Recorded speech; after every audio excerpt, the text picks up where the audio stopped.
جس سے روک دے بتائیے دو باتوں میں فرق ہے یہ؟ آپ کہتے ہو جو کام حضور کرے وہ کرو، اللہ رب العزت فرماتا ہے میرا محبوب جو دے دے آپ کہتے ہو جو کام حضور نہ کرے وہ حرام وہ ناجائز، اللہ فرماتا ہے نہیں میرا محبوب جس سے روکے اسے کرنا حرام۔ دو باتوں میں بڑا فرق ہے۔ یہ تو کس کی تعلیم ہے؟ قرآن۔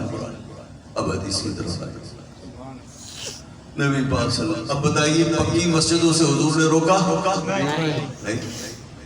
بخاری و مسلم لکھنے سے روکا؟ احادیث طیبہ کو جمع کرنے سے روکا؟ رکوع سجدے لکھنا، آیتوں کی نمبرنگ اور قرآن کریم کا ترجمہ تاج کمپنی کی چھپائی حضور نے کیا نہیں، لیکن حضور نے منع کیا نہیں کیا۔ نبی پاک نے منع نہیں۔ نبی پاک صلی اللہ علیہ وسلم کی دسترخوان کرم پر کھجوریں اور پانی ہوتا تھا، باقی چیزیں نہیں ہوتی تھی، لیکن جو ہم کھاتے ہیں کیا حضور نے روکا؟ تو عقل بھی مانتی ہے یا نہیں مانتی کہ فارمولہ یہ ہونا چاہیے؟ اب حدیث کی طرف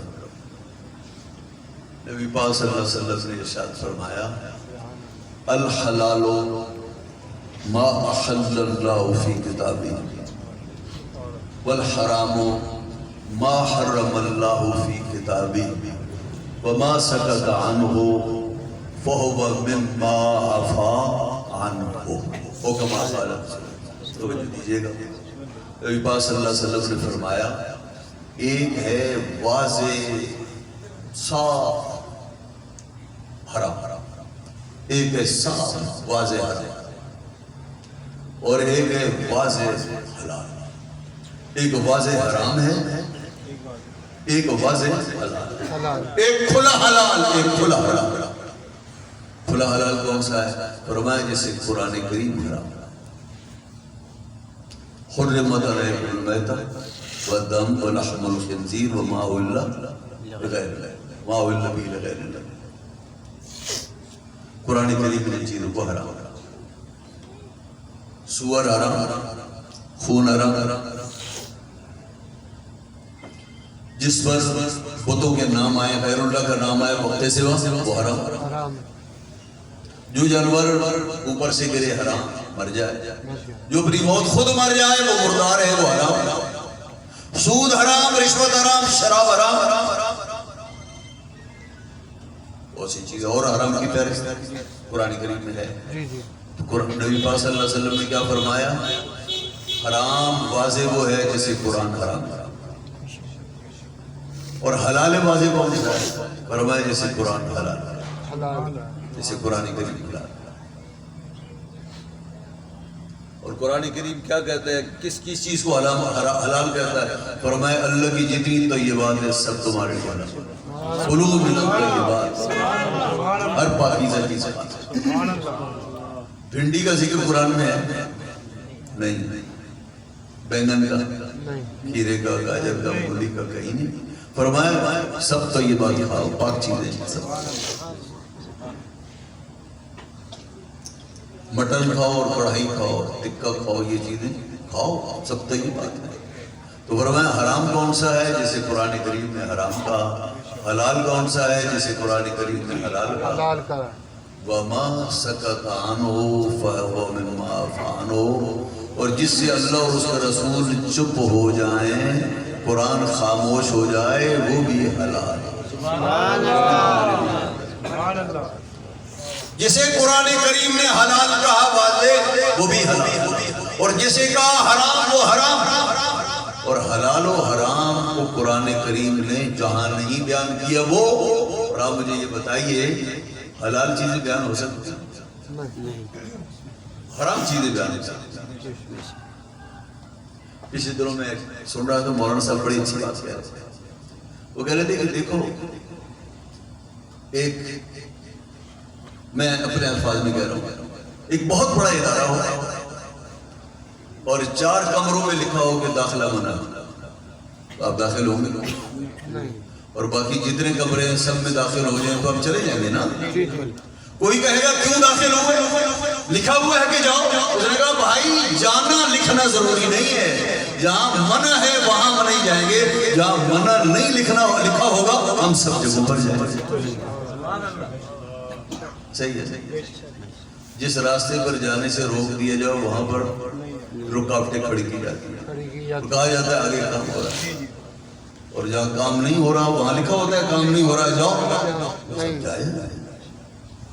حلال کی فہرست بنی نہیں سکتی۔ اگر قرآن کریم حلال فہرست بنائے نا تو قرآن کریم کی لاکھوں جلدیں ہونی چاہیے۔ قرآن کریم نے کیا ضابطہ دیا ہے؟ یہ بات وہ ہے جسے عقل تسلیم سکتا ہے۔ حضور فرماتے ہیں حلال واضح وہ ہے جیسے قرآن کریم نے حلال کہا، کھلا حرام وہ ہے جسے قرآن کریم نے حرام کہا، اور فرمایا جو ان دونوں کے چپ رہا اللہ رسول چپ رہے وہ فرمایا وہ سب تمہارے لیے حلال ہے۔ 11ویں 12ویں میلاد کو قرآن نے حرام کہا، حلال کہا نہیں، تو چپ رہے نا، فرمایا جو چپ ہے وہ بھی حلال ہے۔ تو قانون بھی ہے، اس کو کہتے ہیں ڈاکٹر صاحب، یہ ہوتا ہے جو عقل اس کو مانے بھی صحیح اور اس کو دنیا کا کوئی قاعدہ مسئلہ اسے توڑ بھی نہ سکے۔ آپ کے ہم نے تو آپ کے قانون کے پر خچے اڑا دیے، ذرا اس قانون کو توڑ کر دیکھا۔ اس لیے مسلمانوں پر فتوے حرام کے اور شرک کے منع کا آخری بات۔ اسلام کا ایک اور اصول ہے، اسلام کا ایک اور اصول وہ یہ ہے کہ جو کام ایسا ہو جس کی اصل شریعت سے ثابت، کیا جس کی اصل شریعت سے ثابت ہو وہ کام جائز ہو۔ یہ میں آپ کو حکایتیں واقعات نہیں سنا رہا، میں آپ کو اس لیے کام کی باتیں بتا رہا ہوں تاکہ آپ کے ذہن میں بیٹھے اور آپ کو کوئی گمراہ نہ کر سکے۔ حلال اور جائز کام وہ ہے جس کی شریعت میں اصل پتہ ہو۔ شاہ عبداللہ محدث دہلوی نے اپنے استاد سے پوچھا، حضور عرب میں پوچھا، ہمارے ہندوستان میں غوث پاک کا عرس ہوتا ہے، دوسرے بزرگوں کا عرس ہوتا ہے، یہ جائز ہے؟ تو انہوں نے فرمایا اسلاف نے یہ کام نہیں کیے، صحابہ و تابعین نے یہ کام نہیں کیے، یہ مشائخ کرام نے، اللہ والوں نے، بزرگان نے اور اولیاء اللہ نے یہ کام شروع کیے ہیں، لیکن ان کی نیتیں اچھی تھیں اس لیے انہوں نے یہ کام کیے۔ کیا مثلا نیت یہ تھی کہ آج کسی سے پوچھو، طالب علم سے، کسی اسٹوڈنٹ سے پوچھو، کسی نوجوان سے پوچھو کہ یہ بتاؤ ٹاپ کلاس 10 کھلاڑی دنیا کے کون سے ہیں، وہ ایک سانس میں آپ کو سنا دے گا۔ اور پوچھو نوجوان سے اس وقت ٹاپ کے ڈانسر کون سے ہیں، آپ کو سنا دے گا۔ میرا سی گویے کون سے ہیں وہ آپ کو سنا دے گا۔ آپ کو کون سا پسند ہے وہ سنا دے گا۔ لیکن اس سے یہ پوچھو کہ نبی پاک کے بیٹے کتنے تھے، بیٹیاں کتنی تھی، یہ نہیں آئے گا۔ نبی پاک صلی اللہ علیہ وسلم کی ازواج کے نام بتا دو، چلے پہلے تو یہ بتا دو کل کتنی تھی، پھر ان ازواج کے نام بتا دو۔ اچھا اس کو بھی چھوڑو، 4 ہی کے نام بتا دو، ہمارا نوجوان یہ بھی نہیں بتا سکتا۔ تو فرمایا مشائخ طریقت کے اس میں مقاصد نیتیں تھی۔ کیا نیتیں تھی؟ کہ جو لوگ اوروں کو اپنا ہیرو بنا رہے ہیں انہیں دکھاؤ تمہارے ہیرو یہ، غوث اعظم تمہارے ہیرو ہیں، داتا صاحب تمہارے ہیرو ہیں، غریب نواز تمہارے ہیرو ہیں، حضور کے صحابہ تمہارے ہیرو ہیں، مسلمانوں کے امام تمہارے ہیرو ہیں، تاکہ لوگوں کو پتہ چلے ہمارے ہیرو ہیں۔ اس لیے بزرگوں نے عرس شروع کی، تاکہ ان بزرگوں کی جو خدمات دینیہ ہیں، اور وہ جو انہوں نے بخارا کو چھوڑا، انہوں نے سمرقند کو چھوڑا، مدینے کو چھوڑا، اور ایسے وطن میں آباد ہوئے جہاں ان کا کوئی ایک بھی تو رشتہ دار نہیں، اپنے آپ کو گمنام کیا، اپنے وطن کو چھوڑا، زمینوں کو چھوڑا، جائیداد کو چھوڑا، صرف اللہ اور اس کے رسول کی خاطر چھوڑا۔ یہ ہیں تمہارے ہیرو۔ پھر پوچھا کیا 11ویں شریف اس کی اصل ہے دین میں موجود؟ اس کی اصل ہے؟ فرمایا ہاں اس کی اصل ہے، اس کی اصل ہے۔ کیا اصل ہے؟ فرمایا اس کی اصل مہمان نوازی ہے۔ سبحان اللہ۔ 11ویں میں اور 12ویں میں کیا ہوتا ہے؟ میلاد شریف ہے نا، یہاں ہمیں صرف دو چیزیں نظر آئیں گی، حضور کا ذکر نظر آئے گا، اور اس کے بعد جو کھانا پینا آپ کی نصیب میں ہوگا وہ آپ کو ملے گا۔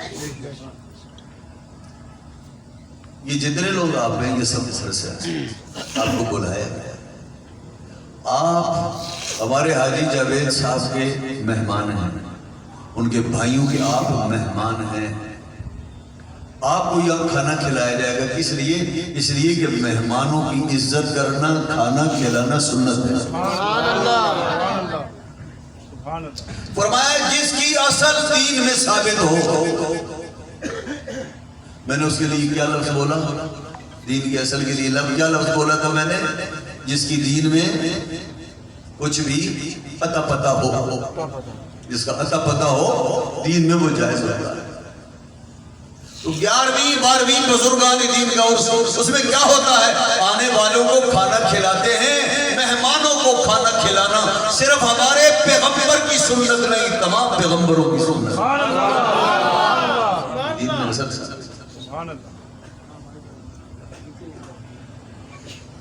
تو جس کی دین میں اصل ثابت ہو وہ جائز ہے۔ جائز۔ یہ جو جلوس نکالتے ہیں 12 ربیع الاول میں، کل جلوس دیکھا آپ نے، اور کتنے افسوس کی